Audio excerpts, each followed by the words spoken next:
Sudah. Assalamualaikum warahmatullahi wabarakatuh. Alhamdulillahi rabbil alamin. Wassalatu wassalamu ala rasulillahil karim wa ala alihi wa sahbihi ajma'in. Amma ba'd. Ya ibadallah, usi nafsi wa iyyakum bi taqwallahi faqad faza al-muttaqun. Fala tamutunna illa wa antum muslimun.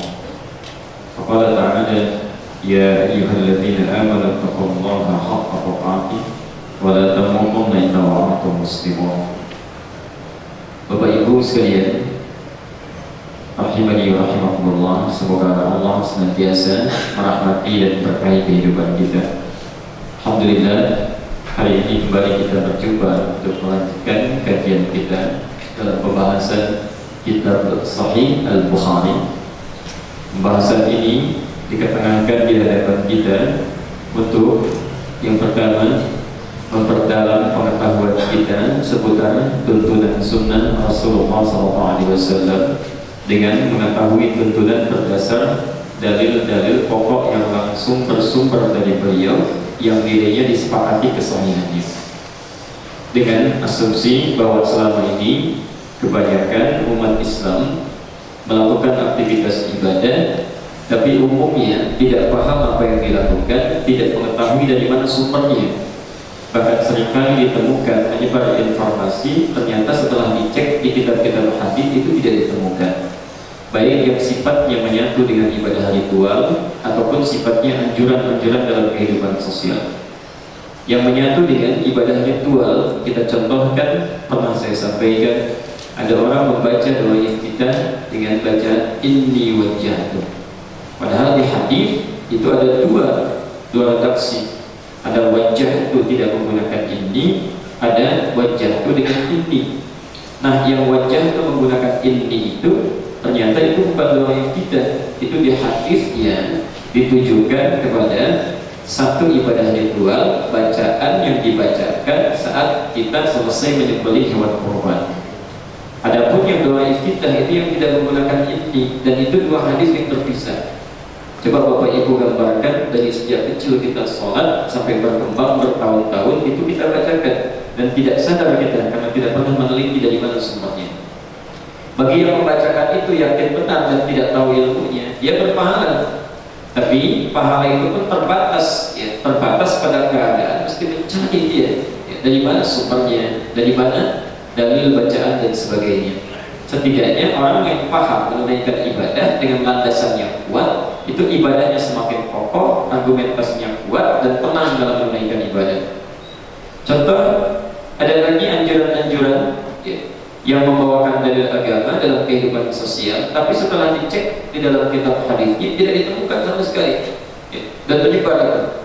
Misal yang paling populer, makan saat lapar, berhenti sebelum kenyang, itu banyak sekali versinya.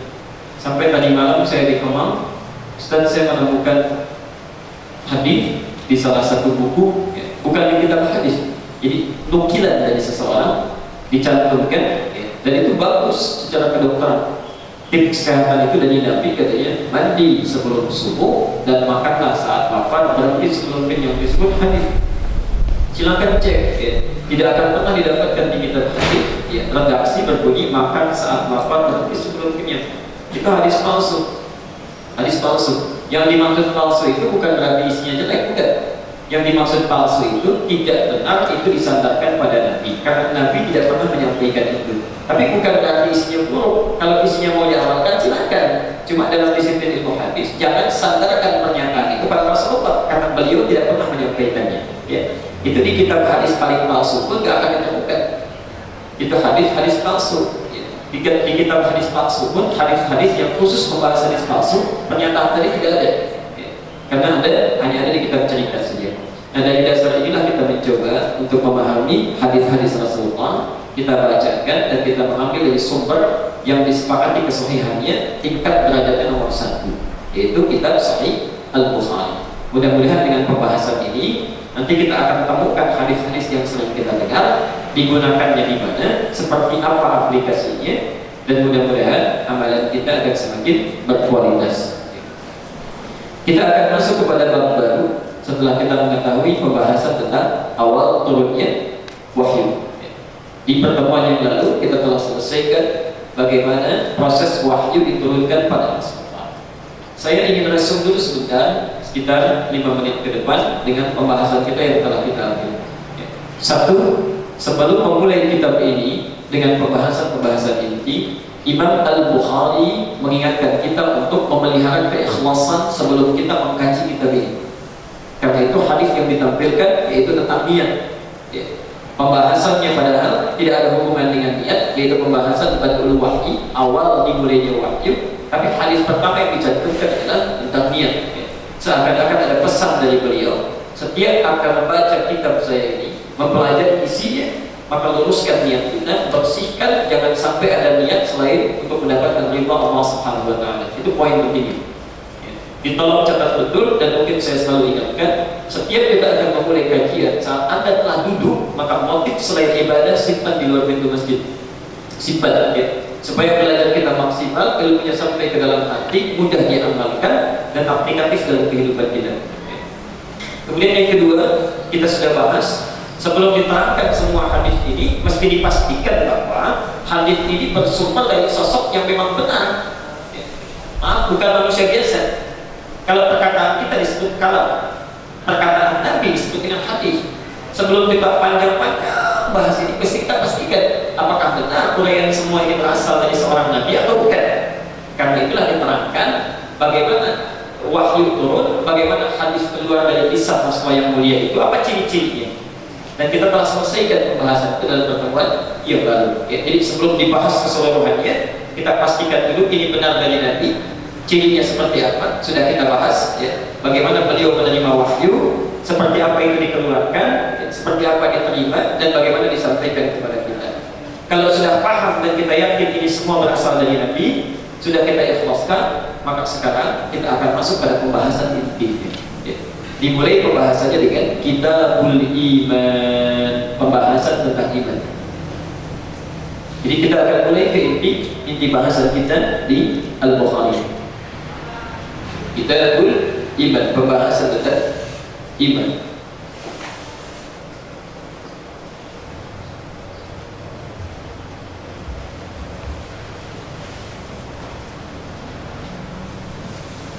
Baik, kita bacakan muqaddimahnya, ya. Bagian yang pertama.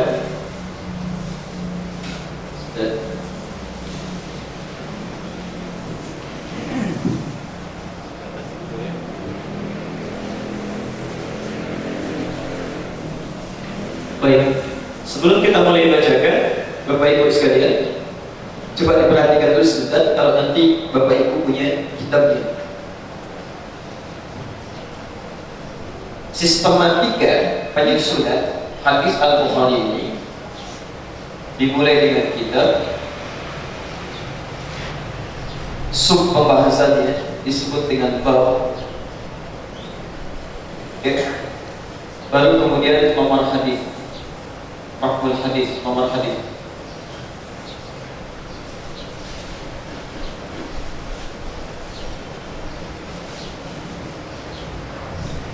Tolong pahami betul ini, karena nanti saat kita membahas Sahih Muslim itu akan berbeda polanya.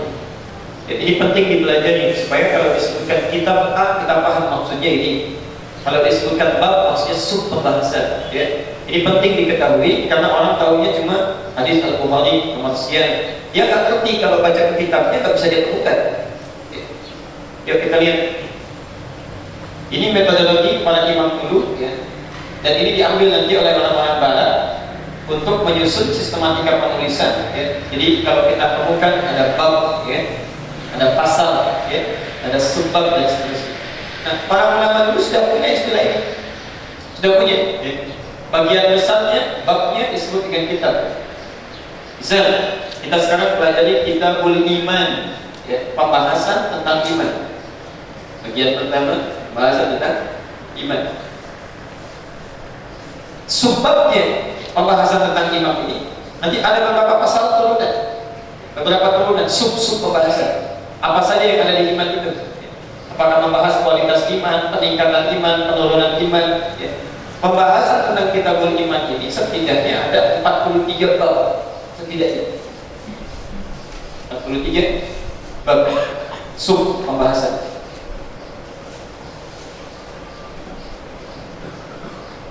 Setiap bab nanti akan lihat hadis-hadis terkait dikumpulkan oleh Al-Bukhari. Bisa bab pertama dari pembahasan kitab iman ini menerangkan tentang pondasi iman, 5 pondasi iman. Bunyan Islam ala khamsin, 5 pondasi iman dan Islam, 5 pondasi Islam. Bunyan Islam ala khamsin. Nah, yang terkait dengan pembahasan itu diturunkan, diteliti oleh Al-Bukhari, hadis-hadisnya apa saja dikumpulkan. Bisa maka ini kitab pertama tentang iman. Subbab bab dari pembahasan iman ini, bagian pertamanya Bunyan Islam ala khamsin. Nanti saya terangkan lebih detail, ini untuk gambaran dulu saja.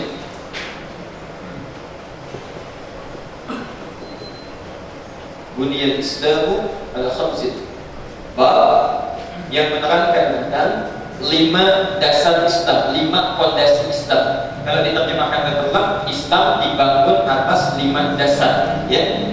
Baik, kalau kita terjemahkan bebasnya, 5 dasar Islam, 5 pokok keislaman, 5 dasar Islam.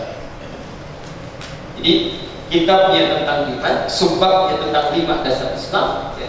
Nah, yang terkait dengan 5 dasar Islam ini, nanti Al-Bukhari akan meneliti di seluruh hadis-hadis yang pernah disampaikan oleh Nabi. Apa saja hadisnya? Dirangkum oleh dia. Ya. Nah, saat dikumpulkan ini dipilih yang paling sahih, dipilih yang paling sahih.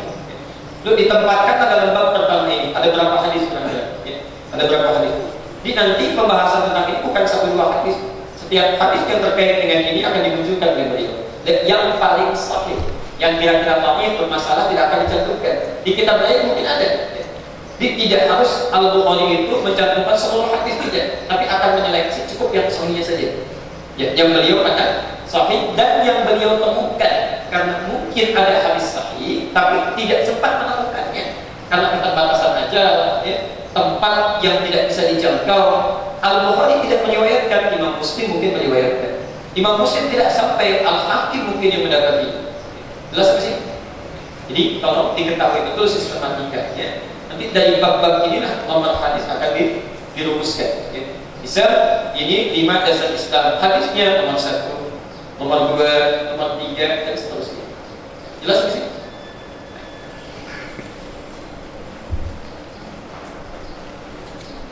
Jadi kalau saya sebutkan kitab, berarti itu pembahasan utamanya, ya, judul utama. Kalau saya sebutkan bab, berarti itu sub pembahasannya. Kalau saya sebutkan nomor hadis, berarti itu lebih netral, ya, lebih netral. Nomor hadisnya dari awal sampai akhir urutannya 1 sampai dengan hadis yang paling akhir.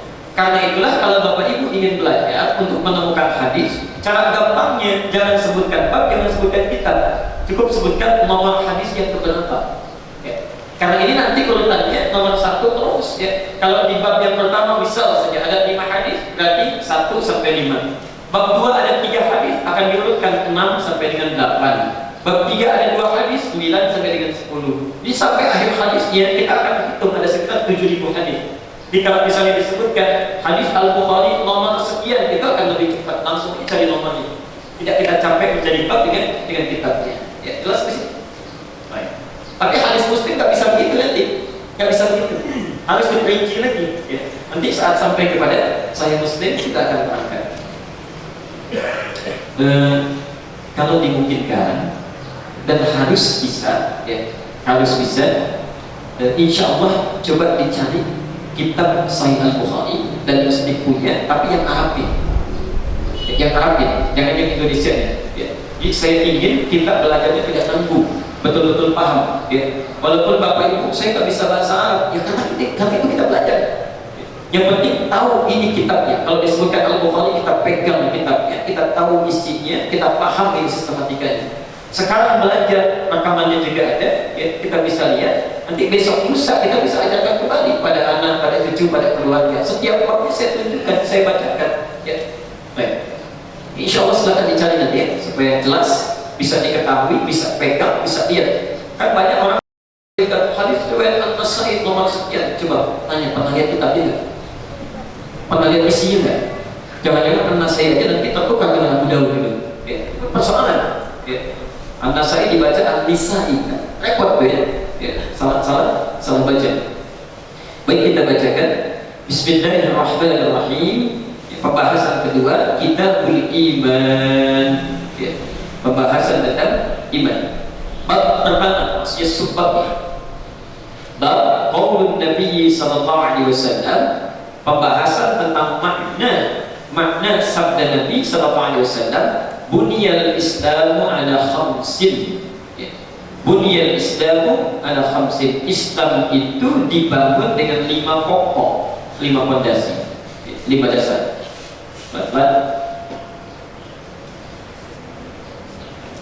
Buniyal islamu ala khamsin. Sudah saya tuliskan. Bacanya pendek ya. Ingat, pendek bacanya. Bukan khamsin tapi khamsin. Awas, kita keliru baca sedikit saja ya. Kalau dalam Quran mungkin matnya ya, panjangnya bisa. Kalau antum baca pendek, saya tulis dulu di atas. Buniyal islamu ala khamsin.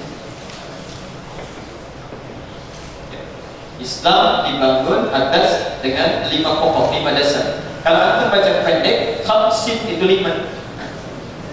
Tapi kalau dibaca panjang, khamsin itu 50 hati. Saya ulang ya. Kalau khamsin itu 5.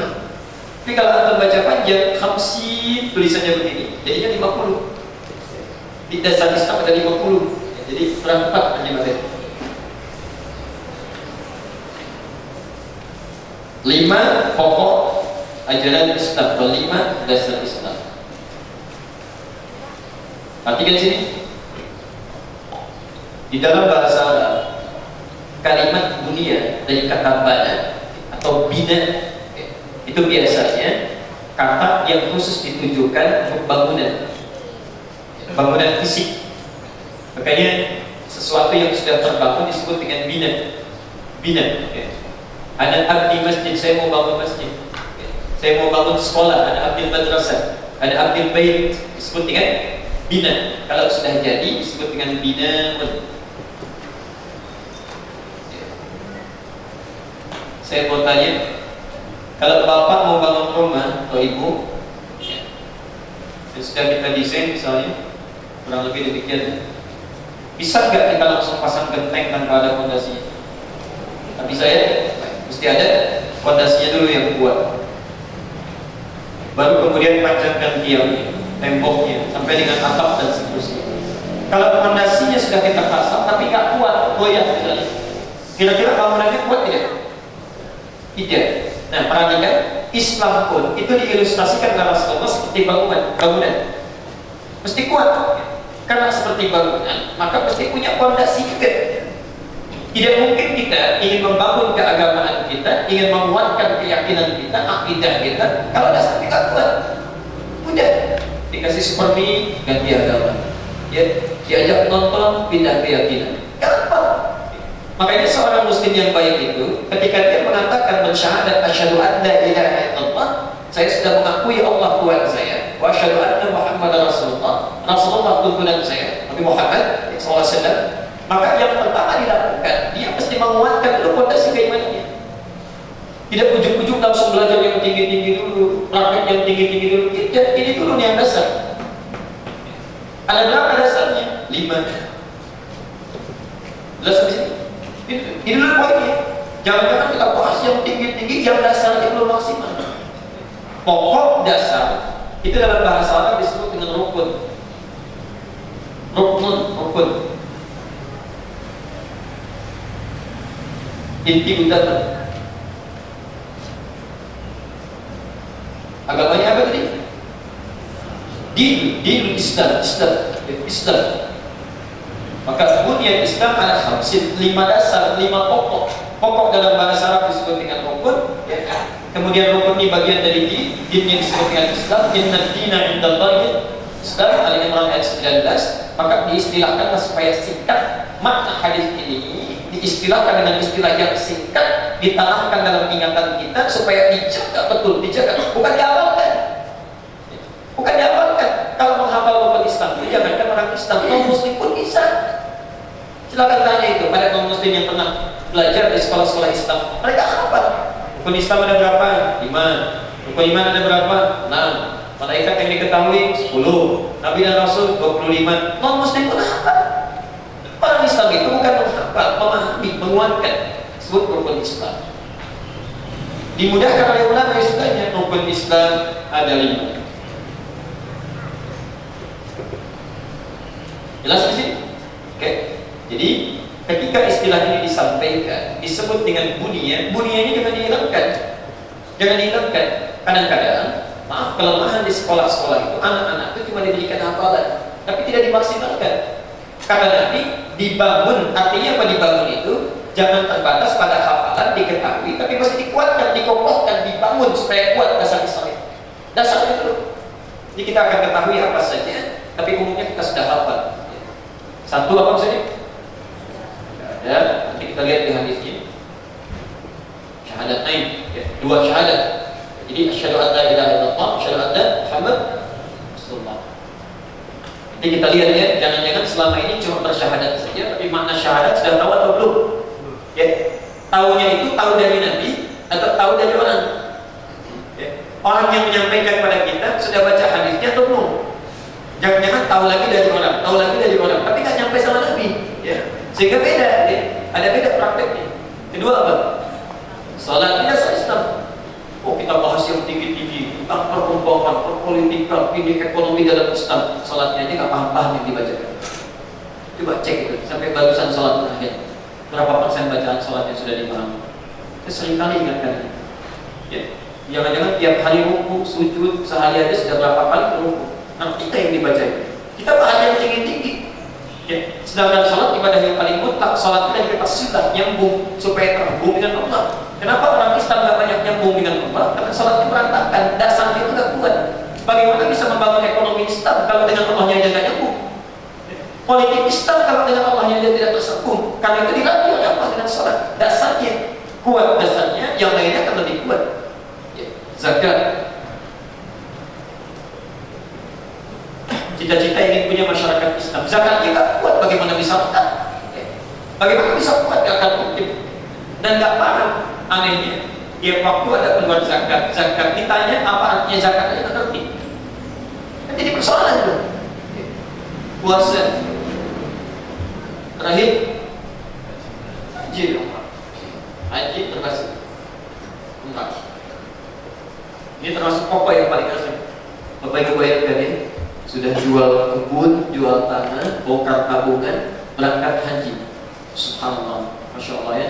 Kita doakan mudah-mudahan dapat kebaikan ya, dan diganti dengan pahala terbaik. Tapi karena nggak paham dasarnya, tidak sedikit yang berkurang pahalanya atau tidak bernilai hajinya. Saya kemarin melihat tayangan lontar jumlah itu, sekarang sudah variatif caranya.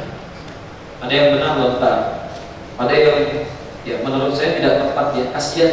Ini menjadi tugas pembimbing menurut saya, pembimbing ya. Kemudian juga ada travelnya, KBIH-nya. Demi Allah saya katakan, Anda itu diamanahi, dipercaya, bukan sekedar mencari keuntungan dunia, tapi akan ditanya. Kan tidak lucu bagi pelontar jumroh yang kiri yang pegang handphone, begini yang kanannya lempar. Bismillahirrahmanirrahim. Oh jadi live gitu, jalan langsung. Ya, kayak Skype dengan handphone ini. Ya, ada yang selfie macam saya. Ya. Bagaimana bisa dapat uangnya? Gak dapat, susah. Jadi sekarang kita akan lihat dalil-dalilnya, apa yang dimaksud dengan 5 dasar ini, seperti apa aplikasinya, seperti apa Nabi menjabarkannya. Kita akan coba bacakan berdasarkan keterangan Imam Al-Bukhari. Kita lihat mukaddimahnya dulu. Beliau tidak langsung menyampaikan hadis, tapi dibuka dengan mukaddimah dulu. Ya. Ini kebiasaan para ulama punya manhaj, kalau ingin menerangkan sesuatu, beliau buka dulu dengan pendahuluan. Ya. Ada yang terbalik, hadis dulu baru syarah. Ada yang membuka dulu baru kemudian hadisnya. Yuk kita teruskan. Al-imanu wa huwa qaulun wa fi'lun. Iman itu, hati-hati, iman itu adalah berbentuk qaulun, ikrar, perkataan. Wa fi'lun, dan perbuatan. Awas, waw di sini ma'iyah namanya. Ma'iyah itu paket, ya. Jadi iman itu kata Imam Al-Bukhari bahwa qaulun wa fi'lun adalah perkataan yang diterjemahkan dalam bentuk perilaku, ya, perkataan dan perbuatan. Jadi iman itu tidak mungkin terbatas pada perkataan saja, tapi nggak diwujudkan dalam bentuk perbuatan. Ya. Maka tidak sempurna. Tidak sempurna. Contoh, Quran surah ke-49 ayat 14. Quran surah 49 Al-Hujurat ayat 14.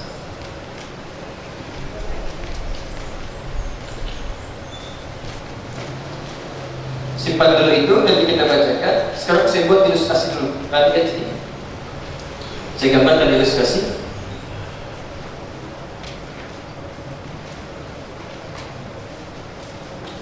Bapak Ibu, saya oke dengan anak-anak ini. Saya, ya, orang tua sayang dengan anak. Perhatikan sini. Bagaimana bisa menguji, mengetahui bahwa seorang tua ini sayang dengan anaknya? Apakah cuma dari perkataannya saja? Saya sayang anak saya. Bagaimana mengujinya? Diketahuinya. Perkataan itu, perkataan sayang ini, kata sayang ini bisa diketahui, diuji apakah benar atau tidak, dilihat dari perilakunya, sikapnya, sikap orang tua kepada anaknya, lalu diketahui bahwa dia itu sayang atau tidak. Ada orang tua mengatakan, saya sayang dengan anak saya, tapi sikap sayangnya ditujukan dengan mencela, menghina, menghati, ada yang memukul, tidak sedikit yang membunuh. Itu kan tidak tepat. Tidak sama antara apa yang diucapkan dengan apa yang dilakukan. Tidak tepat. Jadi kalau kita ingin menguji satu kata-kata benar atau tidak, maka ujiannya yang paling gampang lihat perilakunya, sikapnya. Kalau kita ingin uji karyawan komit tidak dengan aturan yang dibuat di perusahaan, maka lihat cara kerjanya, atas kerjanya. Padahal aturan sudah disampaikan, dia katakan siap mengikuti aturan, masuk jam 7, pulang jam 5. Kita lihat sikapnya.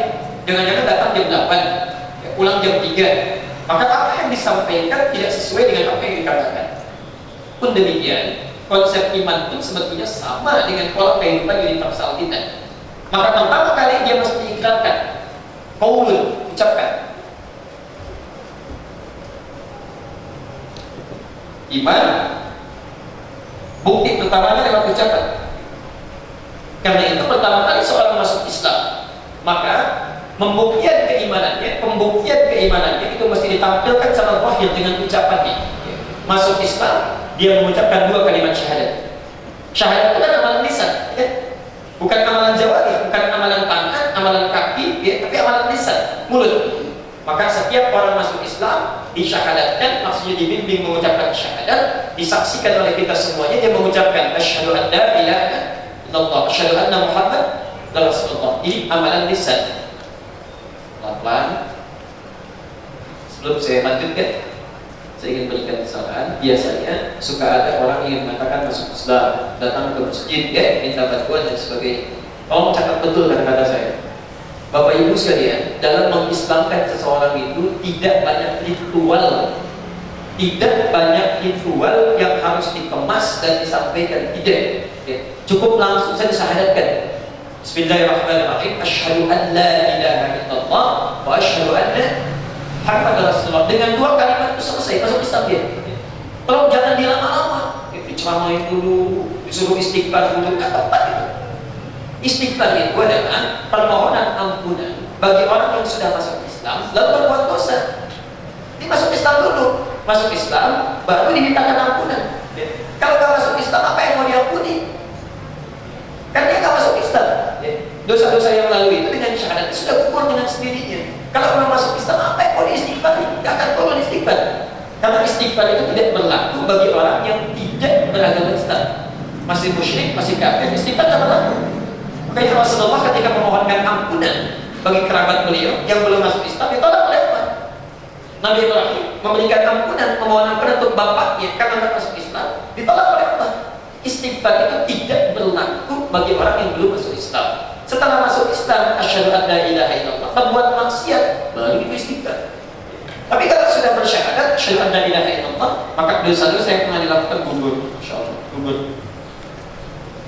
Yang paling enak masuk Islam, meninggal dunia. Gitu. Modalnya sedikit masuk surga. Modalnya sedikit, surga. Maka itu terjadi zaman Nabi. Ada seorang mengucapkan asyhadu an la ilaha illallah, asyhadu anna Muhammadar Rasulullah. Setelah selesai naik unta, untanya kepleset, jatuh ke lubang. Ya, meninggal orangnya. Kata Nabi, inilah orang yang tidak mencampurkan antara imannya dengan kezaliman. Masuk surga dengan modal yang sedikit. Mau seperti itu? Tobat aja malam ini, besoknya meninggal. Insyaallah. Alhamdulillah, insyaallah. Ucapan dengan mengucapkan syahadat, 2 kalimat syahadat. Kita belum bahas nanti mana syahadat ya. Ucapkan ini masuk Islam. Tapi persoalannya, bagaimana kita bisa mengetahui bahwa ucapan ini serius atau tidak? Jangan-jangan cuma modal aja, asyhadu an la ilaha illallah, asyhadu anna Muhammadar Rasulullah, ditulis masuk Islam. Besoknya bawa proposal, bukti masuk Islam, datang ke tiap masjid. Bisa terjadi. Saya punya kawan dari Pakistan. Jadi teman kami ini cerita, ya ada orang yang demikian, lisannya mengucapkan Islam, tapi perilakunya tidak sama dengan ucapannya. Dibawa buktinya, syahadatnya, sertifikatnya, datang ke masjid menyampaikan, saya baru masuk Islam, bantu saya hafal sajadah, kasih uang. Satu kali, insyaallah, ini kan sudah agak lama. Teman kami melihat perilakunya begitu, jadi datang di masjid ini, pindah masjid lain. Satu kali bertamulah di bank, saat sekali peluang. Ternyata rekeningnya sudah banyak. Jadi dari yang ditukarkan, jadi sesuatu yang lebih dibandingkan sebelumnya. Dia terkenal dan luar biasa tabungannya. Jadi dari hasil mengumpulkan itu start ke bank. Besoknya, ketika satu kali dia naik, kebetulan pada waktu kawan kami ada. Ketika dia naik menyampaikan, saya seorang mu'alaf, teman kami langsung bangun. Bapak Ibu harus tahu, ini sudah berapa lama jadi mu'alaf. Dia sudah nyetorkan uangnya ke bank, kemarin bisnis, langsung dia turunkan, lalu pergi dari masjid itu.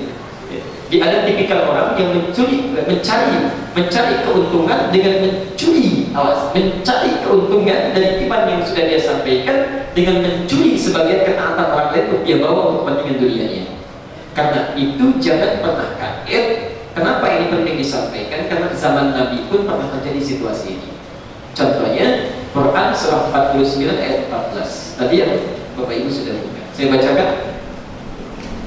Qalatil a'rabu amanna. Ada? Qalatil a'rabu, sementara orang Arab Badui.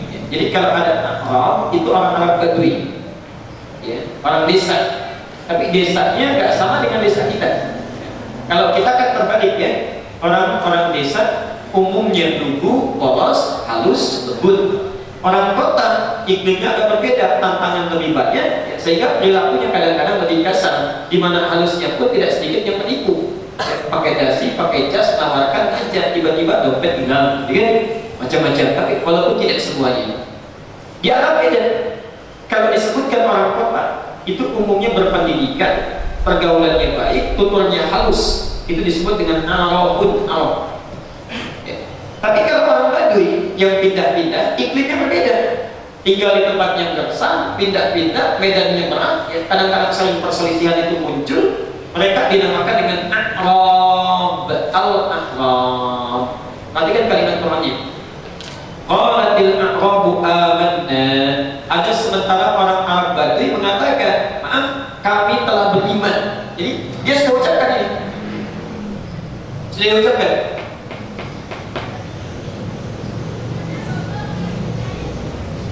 Sudah bersyahadat dia. Tapi yang menarik, ketika mereka mengucapkan kami telah beriman, dijawab ucapan mereka bukan oleh Nabi, tapi oleh wahyu turun keterangan dari Allah. Qul, katakan Muhammad.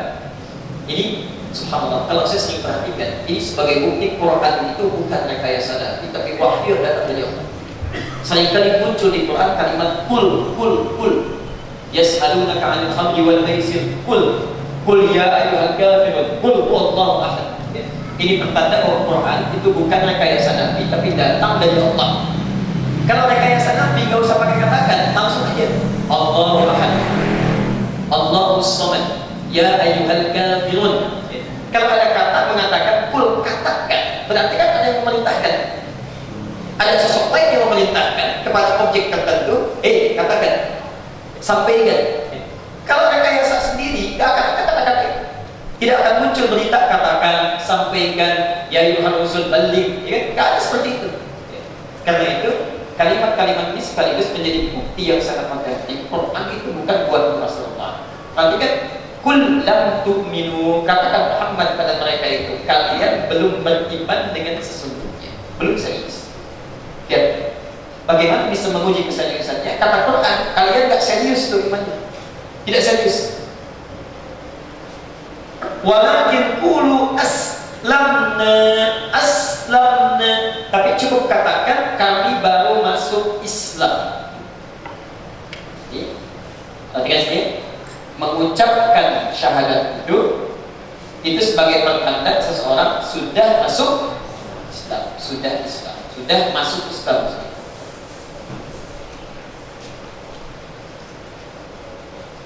Jika orang mensyahadat syahadat la ilaha illallah, syahadat Muhammad Rasulullah, itu sudah masuk Islam. Tapi Islamnya benar atau tidak, kuat atau tidak, dasarnya kokoh atau tidak, nanti dulu. Belum. Perhatikan kalimat Qur'annya. Walamma yadkhulul iman fi qulubikum. Sementara iman yang sudah kamu ucapkan itu belum masuk ke hatimu. Ya. Belum masuk ke dalam, belum masuk ke tubuh.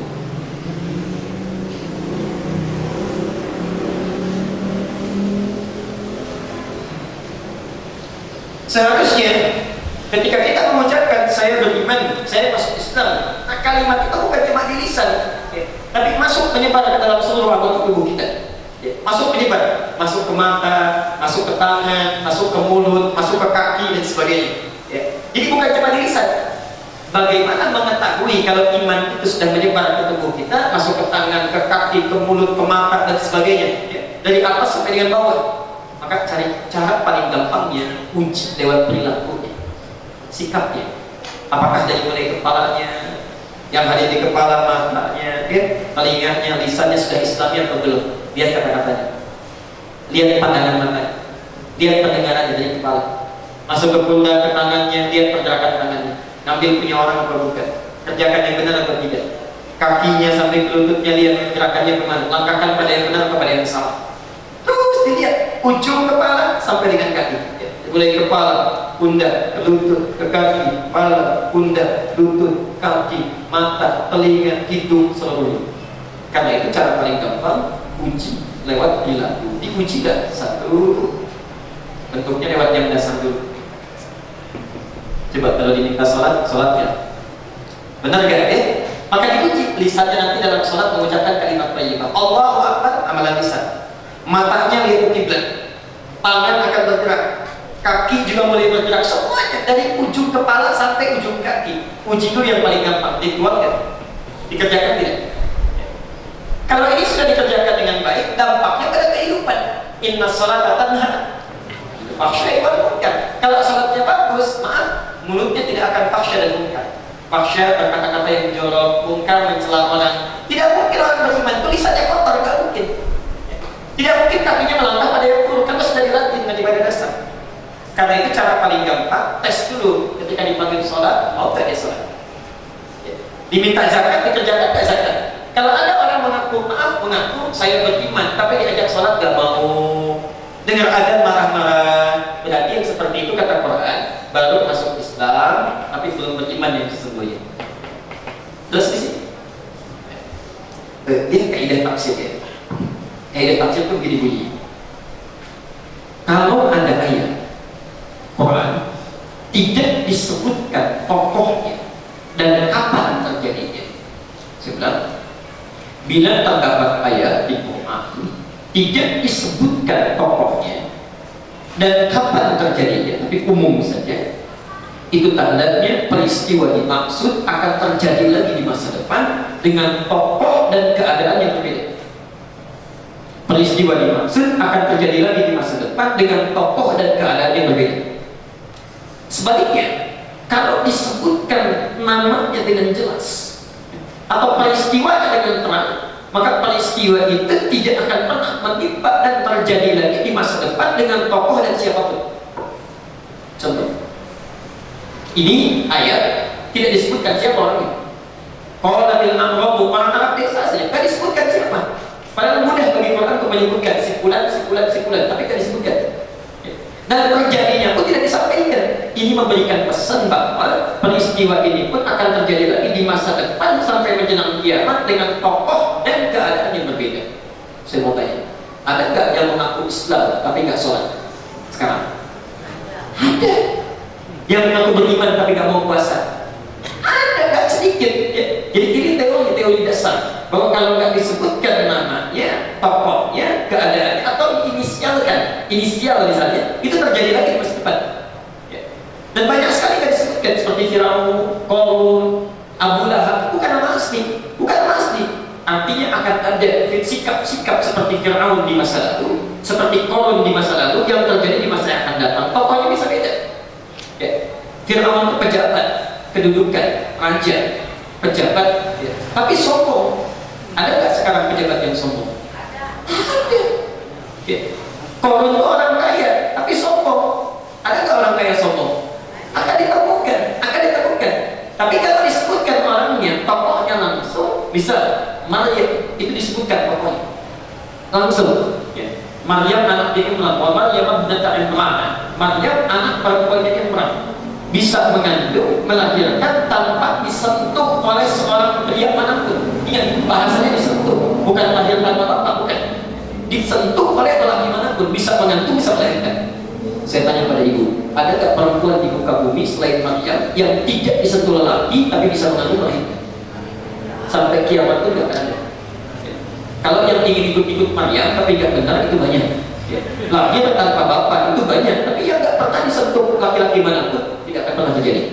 Tidak akan pernah terjadi. Baik. Isra Mi'raj. Subhanalladzi asra bi'abdihi lailan minal masjidil haram ila masjidil aqsa. Subhanallah. Perhatikan, tempatnya langsung disebutkan, ya, lokasinya ditetapkan dan disebutkan namanya langsung. Berarti peristiwa itu tidak akan pernah menimpa siapapun lagi, hanya terjadi pada Rasulullah saja. Ada nggak yang bisa? Wah, bolak balik haram, aqsa, naik langit dalam semalam bisa? Ya. Gak usah sampai langit yang tertinggi lah, sampai bulan aja dalam semalam balik lagi, berangkat isya pulang subuh, bisa nggak? Ya, kita pakai pesawat saja dari sini ke Mekah dulu, dari Mekah kemudian ke Aqsa balik lagi misalnya. Ya, semalam itu butuh waktu. Ini tidak akan pernah menimpa kecuali seorang Rasulullah Sallallahu Alaihi Wasallam saja. Makanya ada 3 alam yang dilalui oleh Nabi. 3 alam supaya manusia tidak bisa menyimpulkan saya pun bisa. 3 alam. Satu alam nasuk, alam insani. Alam nasuk itu dari mulai Makkah, Masjidil Haram ke Masjidil Aqsa. Itu alam nasuk, ya. Insani. Kita pun bisa menempuh karena alam insani manusia bisa. Ya. Buktinya Anda kalau umrah plus kan dari Makkah ya, ke Jordan bisa ke Aqsa kan, bisa ditempuh, masih bisa. Yang kedua alam malakut, ini yang nggak bisa. Ya, makanya ditambahkan Isra Mi'raj tidak hanya sampai Aqsa tapi naik ke langit. Ya. Alam malakut, alamnya malaikat, alam malaikat. Karena itu Jibril nanti sampai sini, sampai sini. Ya. Jadi Rasulullah dari Makkah, Masjidil Haram, Masjidil Aqsa naik ke langit, alam malakut dulu, alam malaikat. Ya. Dari alam malakut naik ke alam lahut, menerima perintah salat. Jibril nggak ikut, tidak cuma Rasulullah saja, cuma Rasulullah saja. Ini keistimewaan Nabi Muhammad SAW langsung menghadap Allah di alam lahut, alam tertinggi. Allah alam kita belum tahu, tapi kalau Anda mau tahu beramal yang saleh dari sekarang, ya insya Allah siapkan, ikhlaskan, nanti kita bisa lihat Allah langsung. Ya. Ayatnya ada di Al-Qiyamah ayat 22 sampai 23. Wujuhu yawma idzin nadhirah. Ada orang yang saat di akhirat berbinar-binar wajahnya bercahaya, senang dia. Kenapa? Ila rabbiha nadhirah. Karena dia langsung melihat Tuhannya, Allah tanpa hijab sedikit pun, tanpa hijab. Ya. Di orang peduli, ya, bahasa tanda petiknya, saya mau masuk surga, mau masuk neraka, terserah Allah. Yang penting saya nanti bisa lihat Allah. Itu bahasa kiasan. Maksudnya masuk surga juga, nggak mungkin masuk neraka bisa lihat Allah. Ya. Itu bahasa kiasan untuk menunjukkan keikhlasan seseorang. Ya. Itu masya Allah, bisa lihat. Nabi Muhammad naik sampai ke alam lahut, Jibril nggak bisa ngantar. Ya. Kalau dalam bahasa bebasnya ada Muhammad sampai sini aja lah, saya nggak bisa ngantar, maaf ya. Oh jangan gitu deh, Jibril kita kan paham dari Mekahnya misal. Nggak begitu ya, itu bahasa kita aja, bahasa kayu ringin ya kan. Nggak bisa naik. Kalau naik dipaksakan, celaka. Maka berhenti sampai di situ Rasulullah naik. Karena itulah Anda kalau baca Al-Arba'in An-Nawawiyah di hadis yang kedua itu, kan malaikat Jibril bertanya pada Rasulullah, mata sah. Kapan terjadi kiamat? Nabi membalikan, mal mas'ulu anha bi'a'lamu minas sa'il. Yang ditanya tidak lebih tahu daripada yang bertanya. Ya, Anda kan Jibril dekat dengan Allah, kenapa tanya pada saya? Nah, pertanyaannya kenapa malaikat Jibril sampai tanya? Karena Nabi Muhammad pernah naik sampai ke atas, ya, menerima langsung dari Allah. Jibril pun pernah naik ke situ. Jelas ya? Nah, ini salah satu kisahnya. Nanti kalau ada peristiwa Isra Mi'raj kita bahas secara terperinci itu. Ada yang palsunya, ada yang dhaifnya, yang mauqufnya, tapi tidak sedikit yang sahihnya yang jadi inspirasi dan nilai-nilai kebaikan. Ya. Saya teruskan dulu. Saya kembalikan. Ya. Jadi Bapak Ibu sekalian, dalam konteks kita ingin mengetahui seseorang apakah dia sudah beriman betul atau tidak, maka dicek lewat perilaku ibadahnya. Harus diketahui. Tidak cukup sampai ucapan saja. Ya. Kalau ada orang dulu pernah mengucapkan saya beriman tapi tidak pernah mau mengerjakan ibadah, itu tandanya dia baru Islam saja, tapi Islamnya pun tidak kuat, tidak maksimal, tidak sempurna. Ya, jelas gak sih? Nanti ada konsekuensi. Kalau tidak keliru di hadis ke-42, orang yang seperti ini nanti saat dihisab di akhirat ada resiko yang harus ditanggung. Ya. Karena imannya dia bisa terselamatkan masuk surga, tapi dia harus mampir dulu ke neraka. Ya. Tapi nanti kita akan lihat. Kita lihat hadisnya yang kita ingin menyimpulkan, nanti keliru, ya nanti keliru. Kita teruskan dulu.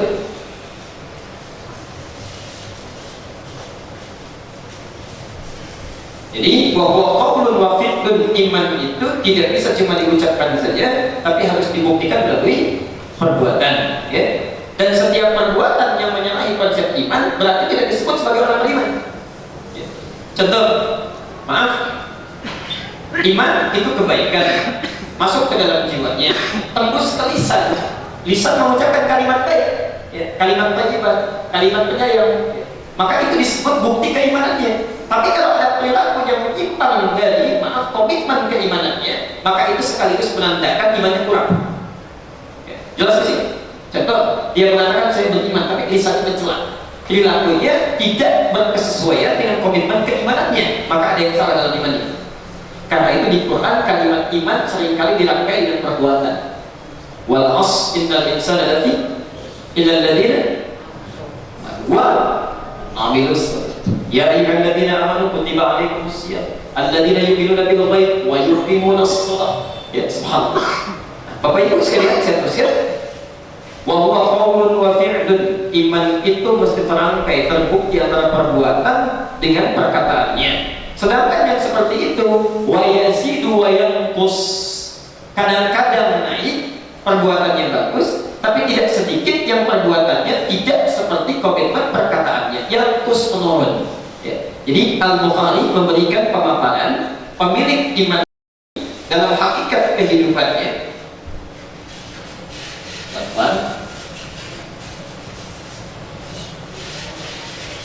Saya lanjutkan ya, supaya mudah dipahami. Iman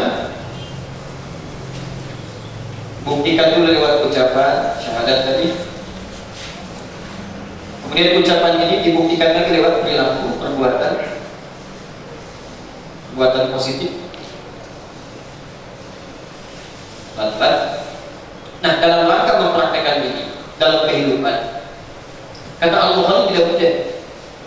Wa huwa yazidu, kadang-kadang keimanannya naik positif.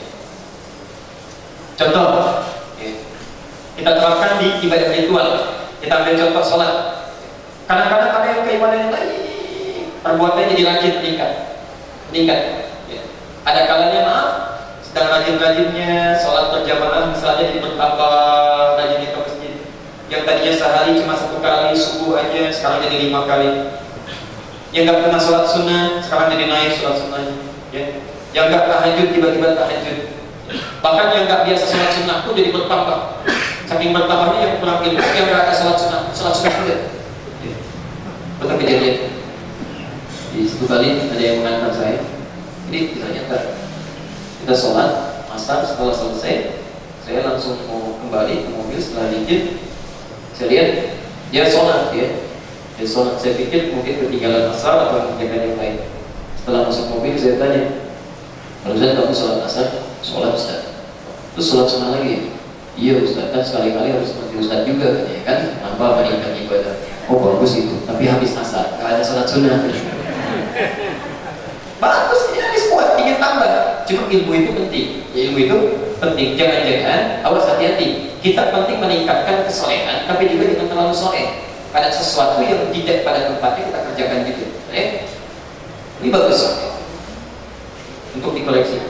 Terus kan, di kalau sedang naik, ya itu kata Al-Bukhari, kadang-kadang akan ada satu situasi yang menyebabkan ini iman semakin menguat dan naik sisi positifnya.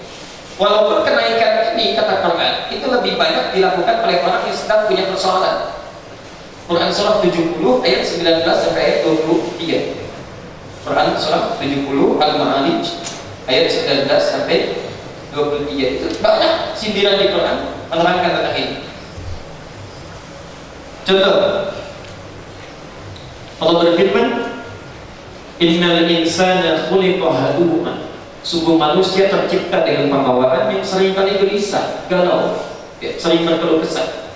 Sedikit-sedikit keluh kesah, kasih panas berkeluh kesah, kasih hujan berkeluh kesah. Maunya apa sebetulnya? Ya, insyaallah. Idza masahu syarru jazu'a. Khususnya kalau sedang ditimpa kesulitan, itu banyak meningkat keluh kesahnya. Yang paling menarik, berkeluh kesah itu diungkapkan kepada Allah, tapi lewat ibadah. Unik. Jadi kalau sedang baca, gak pernah puasa sunnah. Kalau ada masalah, puasa sunnah.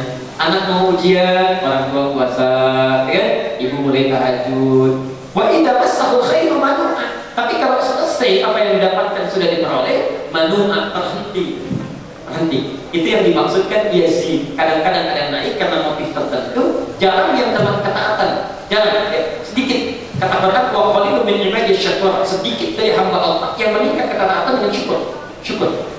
Tapi maksudnya sedikit itu bukan karena nggak ada, bukan. Maksud Quran itu kalau menyebutkan sedikit, jadilah kita di antara sedikit itu. Bukan pesimis. Oh berarti di Al-Ittihad dari 100 mungkin cuma 20 aja ya. Bukan.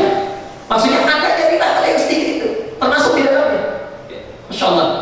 Dari sini kita simpulkan, kadang-kadang ada situasi naik, kadang-kadang wayang kusu dia turun. Kalau sedang malas, kadang-kadang nggak puasa, ya. Kalau sedang ada persoalan tertentu, malas untuk tahajud. Bahkan ada orang yang baru, misalnya tahajud, baru puasa, sedang punya masalah, kadang-kadang cepat mengakunya, turun lagi, turunnya cepat. Ya Allah, kurang apa lagi? Saya sudah tahajud, sudah puasa, sudah bersedekah, tapi belum juga doa saya dijawab. Padahal tahajud baru 1 malam, itu pun 2 rakaat. Ya, kemudian puasa juga baru setengah sampai bukanya, sedekah baru 10.000, sudah mengeluh pada apa? Ada yang begitu. Saya kembali dulu, sudah. Jadi ini biasanya itu ya, pakai kadang naik kadang turun. Karena itu kalau Anda mengalami penaikan dan penurunan iman itu wajar, manusiawi. Ya. Tapi kalau terlalu turun terus ada yang salah. Ya. Kalau naik turun nggak apa-apa, itu manusiawi. Ya. Cuma pertanyaannya, bagaimana membuat iman kita stabil dan terus naik? Ini akan kita teruskan. Kalau Allah Ta'ala, kata Imam Al-Bukhari, Allah Subhanahu wa Ta'ala berfirman, tadi kan iman itu naik ya? Naik. Apa dalilnya? Ya Al-Bukhari, apa Anda mengatakan pendapat Anda sendiri, atau ada keterangan di Quran atau di Sunnah menyebutkan bahwa iman itu bisa naik? Ya. Maka beliau bacakan firman Allah di surah Al-Fatah, surah ke-48 ayat yang keempat. Ya. Liyazdadu imanan ma'a imanihim. Insyaallah. Liyazdadu imanan ma'a imanihim, supaya kami tambahkan pada mereka keimanan yang telah mereka miliki. Jadi Allah bagi orang-orang tertentu itu keimanannya selalu ditambah, diyakinkan, dikuatkan. Nanti kalau sudah pembahasan lebih dalam, saya tunjukkan caranya lebih spesifik. Bapak Ibu mau bertambah keimanannya, menguat keimanannya. Kadang-kadang kan suka unik ya, dalam kajian ceramah suka disebutkan begini, Alhamdulillah kita bersyukur pada Allah yang telah memberikan kita kenikmatan iman. Sering dengar? Pertanyaan saya, imannya sudah nikmat belum? Kan dikatakan sudah memberikan kenikmatan iman. Pertanyaan saya, imannya sudah nikmat belum? Alhamdulillah kita diberikan kenikmatan Islam oleh Allah. Islamnya sudah nikmat atau belum? Jangan-jangan Islamnya nggak nikmat, sholatnya nggak nikmat, puasanya nggak nikmat, zakatnya nggak nikmat, itu bukan kenikmatan Islam namanya. Ya, baru Islam.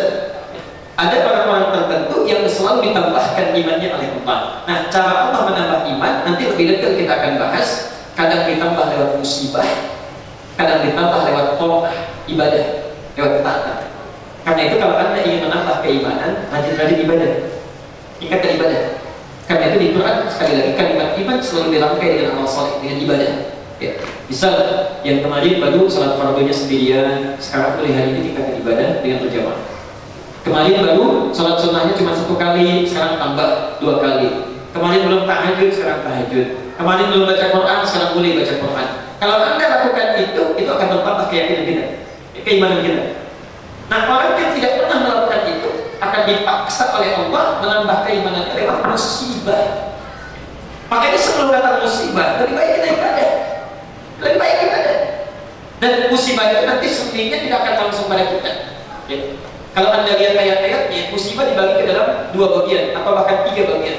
Ada yang disebut dengan fitnah, ada yang disebut dengan bala, ada yang disebut dengan ibtila. Itu lain. Walanabluwannakum bisyai'in minal khawfi wal ju'i wa naqsin minal amwal. Ya, Al-Baqarah 155 itu bala.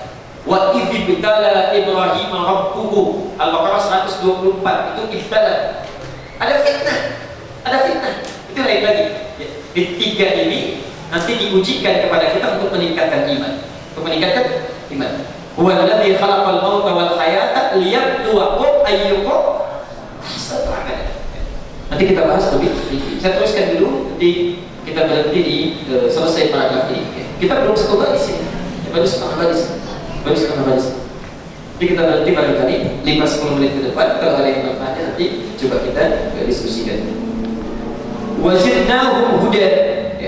Dalil yang lainnya, ayat yang lainnya kata Imam Al-Bukhari, ini buktinya. Wazidnahum huda, masih di Al-Fatah ayat yang keempat, dan kami tambahkan kepada mereka hidayah kami, petunjuk kami. Jadi ada orang yang tiap hari Allah tambahkan hidayah. Kalau sudah dapat hidayah itu enak makhluk. Sudah dapat hidayah itu enak, Masya Allah. Nyaman hidupnya. Hidayah itu kan petunjuk. Ya. Mau bekerja ditunjukkan oleh Allah, ini cara kerjanya. Ya. Mau beraktivitas ditunjukkan oleh Allah, ini aktivitasnya. Mau makan ditunjukkan oleh Allah, ini cara makannya. Itu enak. Ya. Di paling enak kalau sudah dapat hidayah. Ya. Hanya istri saya itu dapat hidayah enak tidak gitu. Baik. Terima kasih ada hidayah. Itu bilangkan ngantuk sedikit ya. Quran surah ke-19 Maryam ayat 76.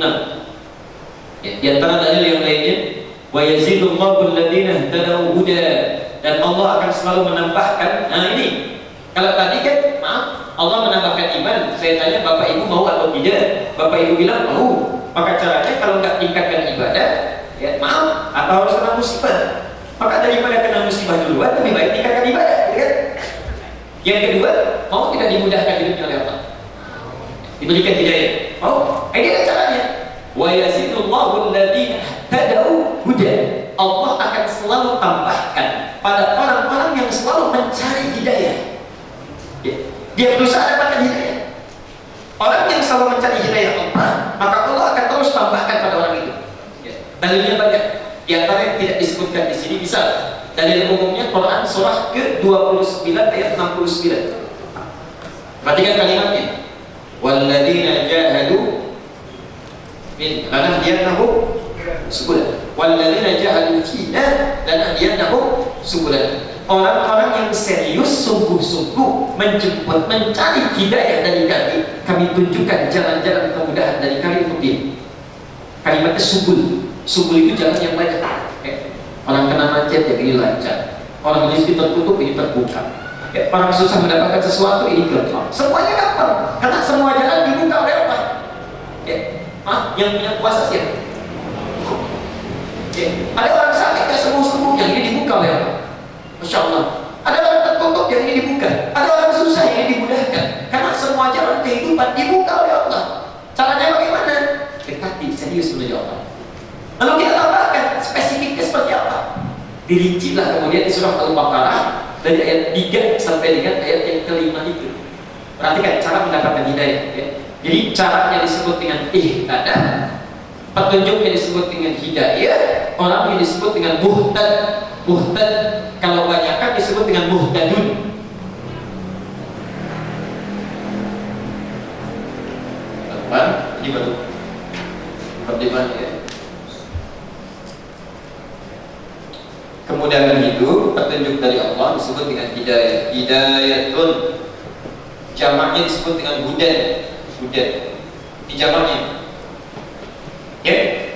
Hidayah satu, kadang-kadang sekarang ditunjukkan, besok enggak lagi. Yang kita pengen kan setiap waktu ditunjukkan. Jamak dari hidayah itu ya. Proses mencarinya disebut dengan ihtada. Ihtada. Orangnya disebut dengan muhtadi. Ada yang namanya Pak Muhtadi, itu artinya orang yang mencari hidayah. Kalau namanya muhtadi, kata-katanya jelek juga, mencuri juga, itu bukan muhtadi namanya. Muhtadi. Tadi.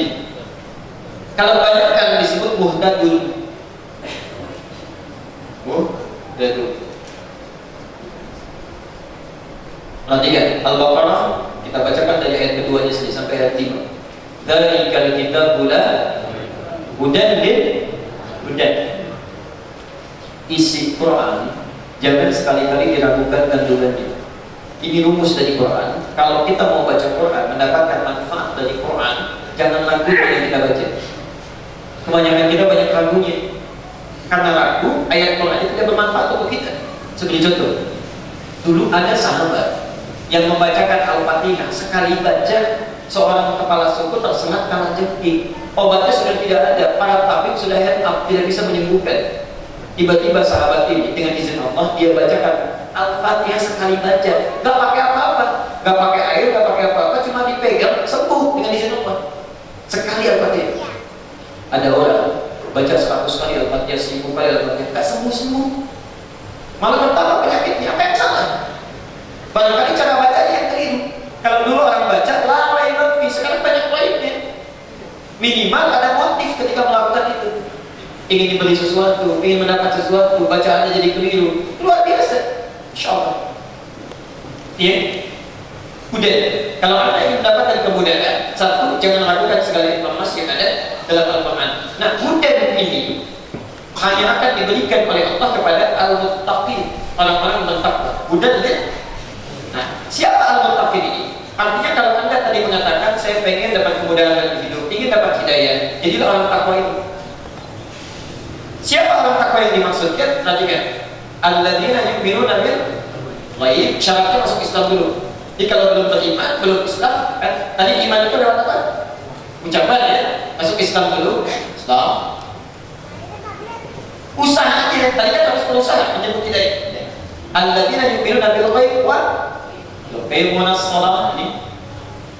Tunaikan salat dengan sempurna. Jadi kalau Anda ingin mendapatkan kemudahan hidup, kemudahan, maka maksimalkan salat.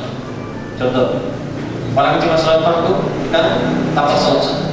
Orang salat fardunya di rumah, dan lakukan di masjid. Dalam keadaan apapun, mau panas, mau hujan, datang ke masjid. Minta pada Allah. Itu akan dapat sesuatu yang lain dari orang yang tidak pernah melakukan. Orang malam tidur, Anda bangun. Orang tidak sholat duha, Anda sholat duha.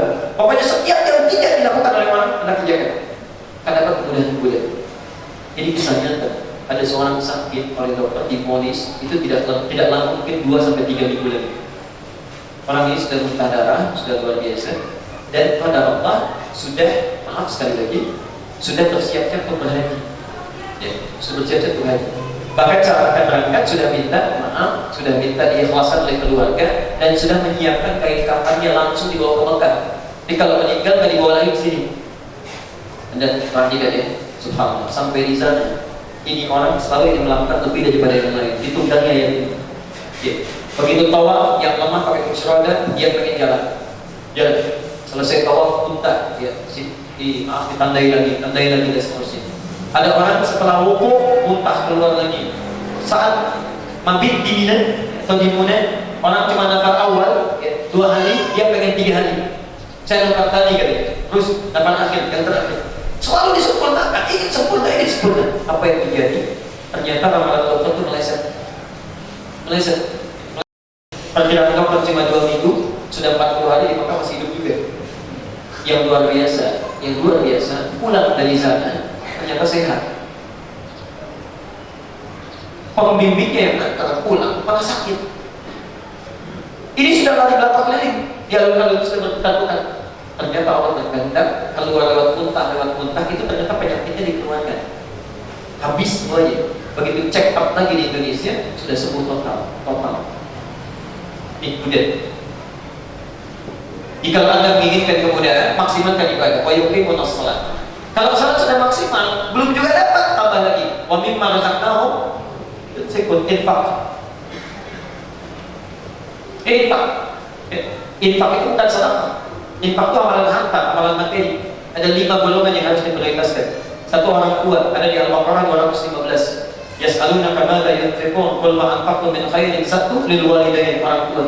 Coba cek, jangan-jangan kesulitan yang Anda alami dalam kehidupan, bisnis gak pernah sukses, rezeki jadi macet. Coba cek, barangkali orang tua pernah menangis belum minta maaf. Nanti lihat di Al-Adabul Mufrad, kita lihat Imam Al-Bukhari yang lain.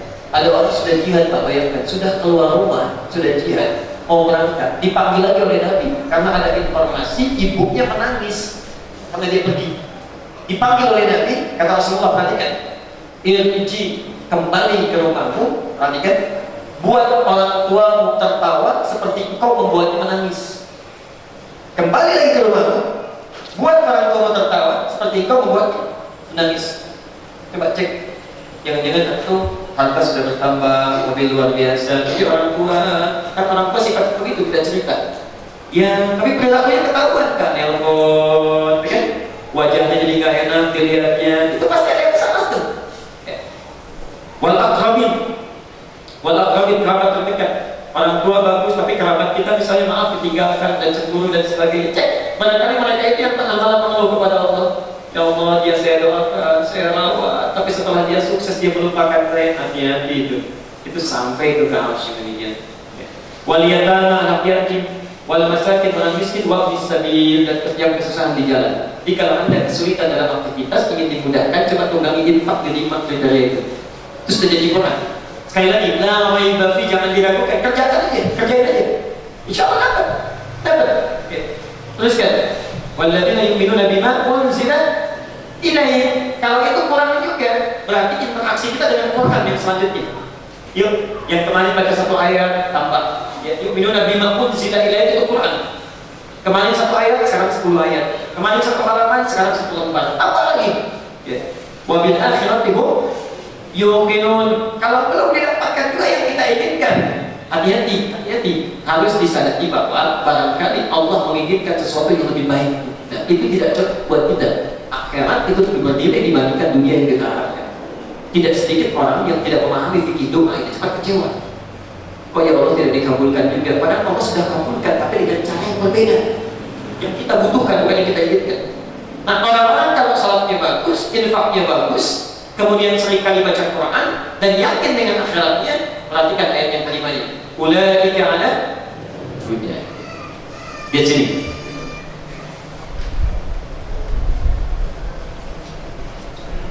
Ayat kedua dibacakan, dzalikal kitabul la. Kemudian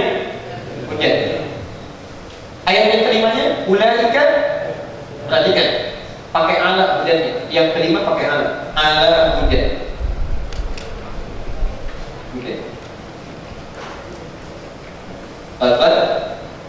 Apa bedanya dengan hudan dengan ala hudan? Kalau hudan itu diberikan petunjuk terus diberi. Kalau diberi itu artinya apa? Minta dulu atau tidak? Bisa minta dulu. Minta dikasih. Tapi kalau ala hudan, maaf, kalau hudan itu bisa dua kemungkinan. Bisa nggak minta dikasih, bisa minta dikasih. Tapi kalau ala hujan itu terus dinaungi, gak minta pun langsung dikasih. Ala hujan terus. Mau berangkat hujan baru pakai payung, panas baru pakai payung, dikasih baru minta baru dikasih. Tapi kalau ala hujan, subhanallah, payung sudah disiapkan, kemanapun berjalan langsung dinaungi, itu ala hujan. Kadang-kadang belum minta langsung dikasih. Saya pernah sampaikan di sini bedanya Nabi Muhammad dengan Nabi yang lain. Sudah ya?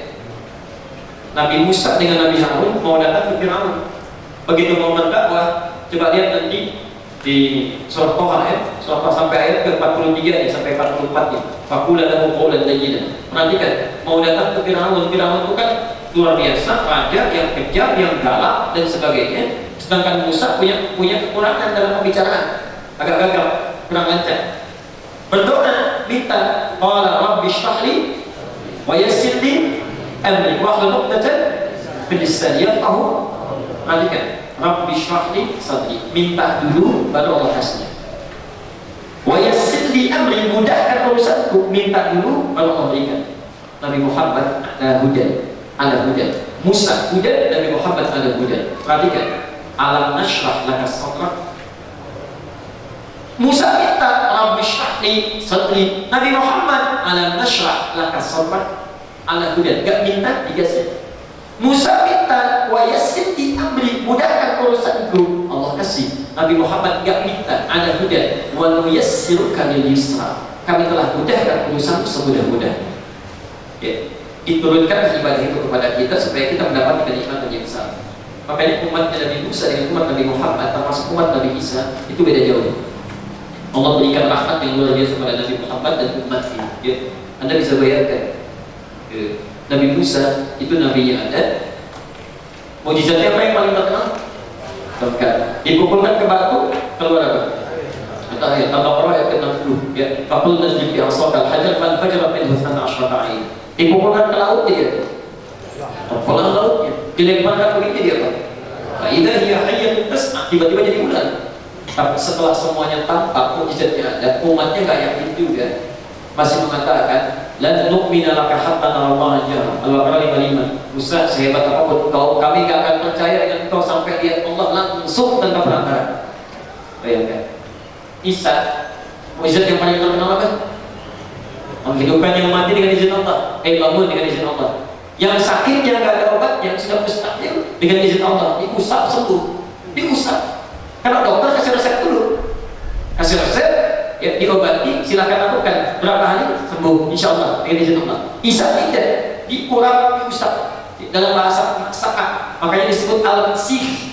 Al-masih itu yang mengusap, karena sekali usap dia, aduh, Nabi Isa sesibit gigi, diusap, sembuh. Nabi Isa ada yang kena kolera, diusap, sembuh. Makanya disebut al-masih, yang mengusap, mengurang, sekali usap. Tapi ingat, ketika mengusap itu langsung mengatakan bi'idnillah, bi'idnillah. Kalimat terakhir itu dengan izin Allah, bukan kehendaknya Isa. Tapi subhanallah, kelihatan di depan matanya, ketahuan, saking gak yakinnya, dicari-cari, mau dibunuh juga. Akhirnya kamu mau dibunuh juga. Nabi Muhammad gak kelihatan oleh umatnya, gak pernah ketemu dengan nabinya, dikasih Quran aja umatnya sudah yakin. Ada di antara kita yang pernah lihat Nabi? Tak pernah ketemuan dengan Nabi? Belum pernah, gak ketemu Nabi aja sudah yakin. Makanya rahmat Allah kepada umatnya Nabi Muhammad itu luar biasa. Umat Nabi Musa ada kotoran di baju, gak bisa dicuci, harus disobek. Ada di celana, sobek. Itu baru suci.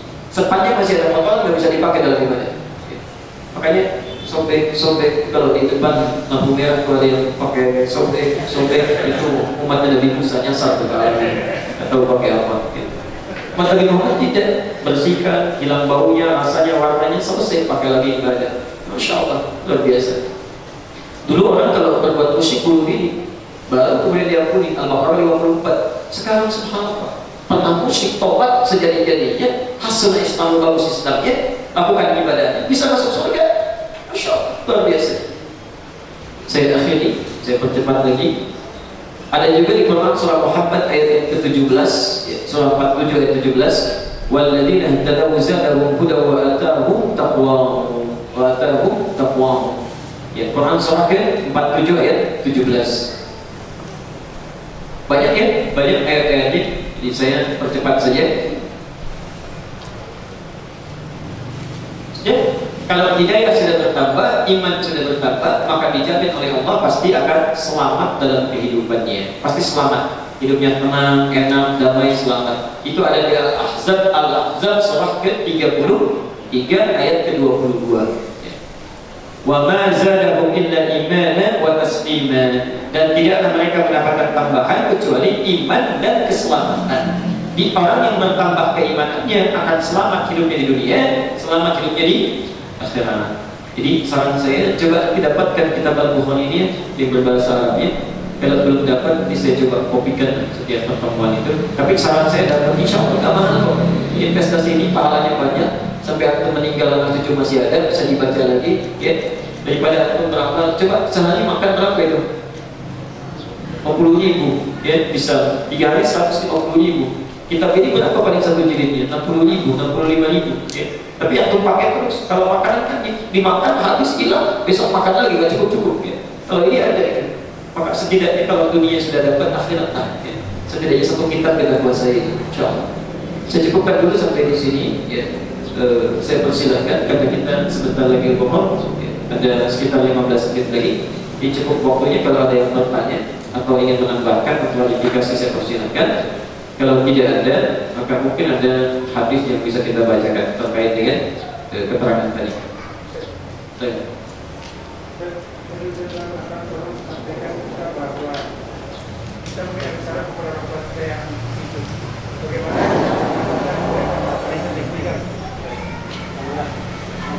Bagaimana bila ada perbuatan-perbuatan yang kurang baik yang pernah dilakukan pada orang tua, sementara orang tua lebih dulu meninggalkan kita atau sudah wafat? Banyak Pak amalan kebaikan yang bisa kita lakukan.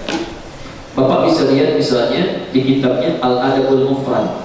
Al-Adabul Mufrad. Ya. Karya Imam Al-Bukhari. Ya. Al-Adabul Mufrad itu khusus ya, kitab yang menerangkan tentang nilai-nilai akhlak dan keutamaan menuntut ilmu. Itu kitabnya. Waktu Ramadan saya pernah bahas di Al-Ihsan yang jaga permain ya. Itu lihat di nomor hadis yang ke-43 dan 44. Nomor hadis 43 dan 44. Apa di antara amalannya? Yang pertama, Bapak bisa lakukan memperbanyak istighfar dan doa-doa kebaikan untuk orang tua. Istighfar dan doa-doa kebaikan untuk orang tua. Hadis saya disampaikan satu kali seorang diangkat derajatnya oleh Allah di alam kubur, diangkat, ya, rafi'at darajat, diangkat satu derajat. Dia bertanya, ya Allah mahali, ya Allah apa ini? Maka dijawab oleh Allah, perhatikan kalimatnya, inilah istighfar yang dimohonkan oleh anakku yang hidup kepadamu saat ini. Di setiap anda beristighfar kepada Allah, memohonkan ampunan untuk orang tua, melakukan kebaikan, itu masya Allah, itu mengangkat derajat orang tua. Ya, sekali kalimat diangkat, sekali kalimat diangkat. Makanya saya katakan sangat rugi bila ada seorang setelah dia sholat atau dalam sehari saja tidak memohonkan ampunan bagi orang tuanya. Itu subhanallah, itu rugi luar biasa, rugi luar biasa. Ya. Di kalimat pertama yang Bapak bisa lakukan, ya, pertama tentunya bertobat kepada Allah, mohon ampunan karena pernah salah, karena berbuatnya yang keliru. Lalu taubat itu diwujudkan dengan perbuatan baik kepada kedua orang yang pahalanya mengalir. Di antaranya tadi mohonkan istighfar, kemudian berdoa kebaikan, buat doa bil khair. Bisa yang diajarkan Nabi, Allahumma ighfir lahu warhamhu wa'afihi wa'fu anhu wa'afidhu wasi'manatahu. Bisa kita teruskan wasi'qablahu ya, dan sebagainya. Ya Allah, ampuni kedua orang tua saya, rahmati di dalam kuburnya, luaskan dalam kuburnya, jadikan dalam kuburnya bagian dari kenikmatan surga, jauhkan dari bagian dari kerusakan neraka dan sebagainya. Bisa mohonkan. Ya, kalau bisa, kalau mau paling gampang setiap selesai sholat itu. Ya, atau di antara ada dengan iqamah kita mohonkan kebaikan kepada Allah. Bisa. Yang kedua, bisa juga bersedekah. Sedekah, ya. Melakukan amal kebaikan yang kemudian ditujukan dimohonkan kepada Allah supaya pahala mengalir ke orang tua. Itu ada halnya. Itu banyak sekali riwayatnya dan ulama semua sepakat di situ. Semua sepakat. Tapi nanti jangan dikiaskan kepada amalan-amalan lain. Ada yang bisa, ada yang tidak bisa. Ada yang bisa, ada yang tidak bisa. Seperti al-qiraah misalnya di Al-Quran. Baca Al-Quran itu berbeda pendapat para ulama. Ada yang mengatakan tidak bisa. Ada yang mengatakan tidak bisa. Karena amalan itu dibagi pada 3 bagian. Amalan dibagi pada 3 bagian. Satu, ada amalan disebut dengan al-amalul jasadi, amalan fisik. Ya. Seperti sholat, amalan fisik. Karena amalan fisik dia tidak bisa diwakilkan, tidak bisa ditransferkan lah istilah kerennya sekarang. Pahalanya kepada orang lain, nggak bisa dibagi. Amalan fisik. Bisa nggak saya mengatakan ke Pak Miano, mohon maaf saya cuma nggak bisa sholat dulu, kalau Bapak oke kan dulu ya? Nggak bisa. Amalan pribadi fisikal. Dia yang mengerjakan pahala untuk dia, tapi satu orang lain. Yang kedua ada yang disebut dengan al-amalul mali, amalan terkait harta benda. Ya. Maka yang tadi sepakat ulama tidak ada beda. Bisa itu kemudian diwakilkan dan pahalanya bisa diteruskan untuk orang yang diniatkan. Boleh, bisa. Ya. Bisa sedekah ke masjid atas nama si fulan, ya, atas nama orang tua yang telah meninggal dunia. Tidak usah disebutkan, kita sama Allah saja. Sampaikan, ya Allah, saya ingin bersedekah saat hidup tidak mampu bahagia orang tua, setidaknya saat meninggal dunia ya Allah mudah-mudahan jadi amal baik. Sudah, berikan Pak, ini ada sedekah, bismillah dari hamba Allah, selesai. Dan itu pahalanya nanti. Hadisnya banyak sekali, hadisnya banyak. Yang ketiga adalah amalan gabungan, al-amalul jasadi wal mali, ya, yang menggunakan fisik dan harta seperti haji. Ya. Haji kan pakai harta, pakai fisik. Ya. Kalau nggak ada hartanya bagaimana bisa haji? Tapi sampai sana tawafnya butuh fisik, sa'i butuh fisik dan sebagainya. Itu ulama sepakat ini pun masih boleh untuk diwakilkan, masih boleh untuk disampaikan kepada orang yang sudah tidak ada. Makanya ada istilah badal haji. Badal haji bagi yang telah meninggal dunia itu sah hukumnya dan pahalanya mengalir. Tapi maaf, untuk amalan-amalan fisikal itu nggak bisa. Ya. Contoh sholat seperti tadi. Sekarang ada yang diikhtilafkan oleh ulama. Seperti misalnya, kalau baca Quran amalan fisik, amalan harta. Fisik. Amalan bayar. Tidak ada. Yang ada beli Quran bayar. Itu pun bukan Quran, mushaf. Beda antara mushaf dengan Quran. Kalau Quran itu bunyinya bacaannya. Alif Lam Mim. Itu Quran. Tapi kalau yang tertulis itu mushaf. Dasar? Di bapak itu beli mushaf bukan beli Quran. Ibu beli mushaf bukan beli Quran. Qurannya sendiri kan diperjualbelikan. Kan? Ya. Saya bacakan ibu dengan bapak dengan itu Quran. Karena itu baca Quran gak bayar. Karena itu mayoritas ulama berpendapat bahwa bacaan Quran termasuk Imam Syafi'i. Imam Syafi'i berpendapat bacaan Quran itu gak bisa ditransferkan pahalanya pada orang lain. Gak bisa diteruskan. Ya. Tapi ada yang berpendapat bisa sampai dikiaskan kepada amalan puasa. Karena pernah ada orang tua meninggal tidak puasa, anaknya bertanya, ya Rasulullah boleh nggak saya puasa untuk ibu saya? Kata Nabi lakukan. Dari situlah ada pendapat muncul. Nah kalau ada dua pendapat ulama berselisih, mana yang dipilih? Kalau prinsip fikih begini, dipegang betul ya. Prinsip fikih, sesuatu yang disepakati lebih bagus dibandingkan yang diperselisihkan. Sesuatu yang disepakati lebih baik dibandingkan yang diperselisihkan. Kalau ada yang disepakati, kenapa sih yang diperselisihkan? Nah, doa untuk yang meninggal dunia yang paling diharapkan itu doa kebaikan, bukan bacaan Quran. Itu yang disepakati. Kalau sudah disepakati, kerjakan saja itu. Ada pun yang diperselisihkan, didiamkan sifatnya. Ya. Silakan itu kalau sudah disampaikan mau mengerjakan itu resiko masing-masing, sampai tidak sampai mau mengerjakan silakan, mau tidak juga silakan, resiko masing-masing. Tapi yang disepakati itu yang paling terbaik untuk kita kerjakan. Jelas ya? Jadi Bapak bisa pilih pertama tobat dulu, tobat ya, mintakan kebaikan, dan saat tobat itu bayangkan perbuatan buruk kita pada orang tua. Saya sarankan Bapak itu pernah lihat film? Pernah lihat film? Film apa aja? Masa semua hidup nggak pernah lihat film? Pernah ya? Kenapa ya? Kalau ada adegan yang buruk disensor kan? Sensor ya? Kan ke Indonesia disensor dulu ya. Makanya kalau dulu-dulu kan ada lembaga sensor ya sebelum ada film itu. Baik. Sensor itu kan adegan yang tidak baik dihapus ya atau ditutup ya. Kemudian kata-kata yang tidak jelas didubbing ya. Gambar yang tidak bagus diedit gitu kan. Nah, saya informasi saja, seperti sekarang ada kamera direkam, kehidupan kita pun direkam. Oh, rekamannya jeli sekali. Setiap detik tidak akan terlewatkan. Kita berada di sini pun ketahuan. Yang ngantuk, yang pegang pulpen, yang ngambil data aku, macam-macam ketahuan. Masya Allah. Satu saat rekaman kita akan diputar di atas, dan dihadapkan seluruh penghuni langit dan bumi. Ya. Jadi yang sekarang nggak ikut di Al-Ittihad pun akan tahu, oh ternyata si Fulan itu begitu waktu ikut tahdir. Ya. Ustadznya enak-enak malam pergi belum punya status dia misalnya macam-macam bisa ketahuan semuanya. Ya. Kenapa Anda tidak edit dulu film kita sebelum ditayangkan? Jadi sekarang jika Anda pernah satu peristiwa yang tidak baik, segera buang gambarnya, hapus. Ingat, sampai hari ini salah apa? Saya pada orang tua, pada tetangga, pada si Fulan, ingat tangisi oleh kita tangisi, tangisi. Kalau hari ini nggak bisa menangis, besok menangis. Besok nggak bisa, lusa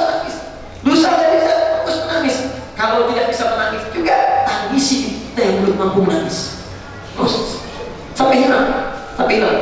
Kalau ada suara yang tidak bagus, pernah marah, mencaci, sebagian damping, tutup dengan yang baik. Ya. Tangis itu hilangkan, isi dengan zikir, isi dengan kalimat thayyibah. Kalau nggak bisa diam, tutup. Jadi sekarang daripada munculkan gambarnya nanti ketahuan, saya kalau masih punya waktu dari sekarang, siapkan. Sayang penyesalan itu biasanya belakangan. Ya. Banyak filmnya Pak. Ya, sesuai dengan usianya.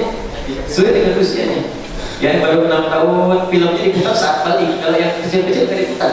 Dan yang balik, bapak balik usia berapa coba tuh? Ya. Sampai dengan usia sekarang kurangnya ya, sudah 30 tahun lebih. Oh, film 1 jam aja lama ditontonnya, apalagi 30 tahun.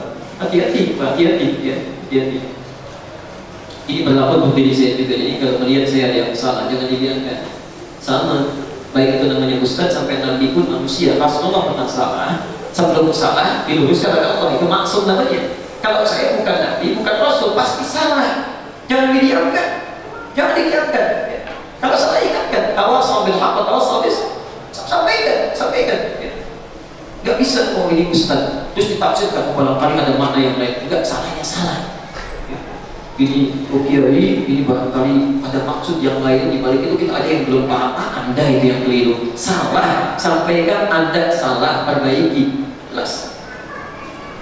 Bagaimana hukumnya merokok? Ada yang bilang makruh, ada juga yang bilang haram. Sebagai ahli hisab alias perokok, yang mana harus diambil?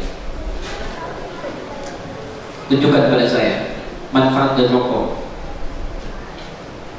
Saya secara pribadi, terlepas dari yang lain mengatakan makruh, macam-macam dan sebagainya, saya secara pribadi mengatakan, kalau Anda yakin dengan yang saya sampaikan, saya mengatakan haram hukum rokok. Haram hukum. Haram itu tidak harus ada dalil langsung mengatakan ini haram. Ya. Langsung disebut di Quran rokok haram. Ya. Tunjukkan pada saya misalnya. Ya. Maaf, ada nggak di Quran menyebutkan dalil makan pecel lele? Apa hukumnya makan pecel lele? Boleh, juz alpukat. Boleh, jus melon. Boleh, minum aqua. Boleh, mana dalilnya? Dalilnya cuma dalil umum. Kulu min thayyibati ma razaqnakum. Makan yang baik-baik. Ya ayyuhan nas, kulu mimma fil ardi halal.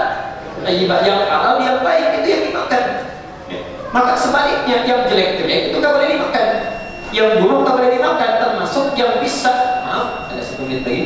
Termasuk yang bisa mencelakai diri itu tidak boleh dilakukan. La taqtuluna anfusakum. Jangan sampai bunuh dirimu sendiri. Saya mau tanya, merokok itu baik atau tidak? Cara gampangnya begini, bapak yang bilang ada manfaatnya merokok itu baik, coba pulang ke rumah, bagikan rokok kepada anak-anak kita yang masih TK, kepada istri dan sebagainya, minta merokok. Atau sebaliknya, saat bapak pulang dari sini, lihat anak bapak yang masih kelas 1 SD pegang rokok seperti ini, marah atau tidak? Kenapa marah? Bapak sendiri merokok. Katanya baik, katanya ada manfaatnya. Kalau baik, katanya larang. Kalau baik, dia yang paling masuk akal untuk menerangkan itu buruk, dibungkus rokok aja tulisan merokok membunuhmu. Saya tulis di sini ya, sebagai penutup. Ada air, ada racunnya. Air, ada racunnya. Diminum nggak? Amat bodoh kalau begini. Si amat aja nggak bodoh, pasti ditinggalkan. Ini di rokok ada tulisan merokok membunuhmu, pasti merokok juga. Terus saya agak aneh. Maaf kalau kata-kata saya kurang berkenan, agak keras, karena menurut saya ada sesuatu yang tidak tepat dalam cara berpikir kita. Tidak semuanya. Ya. Saya kira itu yang bisa kita sampaikan. Kita akhiri dulu pertemuan kita karena sudah masuk waktu zuhur. Kalau benar dari Allah dan Rasulnya, kalau salah itu mutlak kesalahan saya, maafkan saya, mohon, dan tinggalkan pendapat saya yang keliru, ambil pendapat sabda yang lebih baik. Subhanallah wa bihamdika asyhadu an la ilaha illa anta wa atubu ilaik wa akhiru da'wana alhamdulillahirabbil alamin. Wallahu minkum. Sebelum saya tutup dengan salam informasi saja, karena kita berjumpa di pekan ketiga, Sabtu pekan ketiga di tanggal 17 di Masjid Al-Ihsan PTM, saya akan mengisi tausiah bersama dokter jantung. Ya, pembahasan tentang jantung. Al-Ihsan PTM yang di Komplek Galaksi, Pondok Timur Mas. Di antum yang punya persoalan tentang jantung, kesehatan, termasuk ada dokternya juga insya Allah. Itu kalau mau hadir silakan. Saya bahas dari tinjauan Qurannya, beliau dari tinjauan kesehatan. Ini bisa konsultasi juga tuh. Ya. Assalamualaikum warahmatullahi wabarakatuh.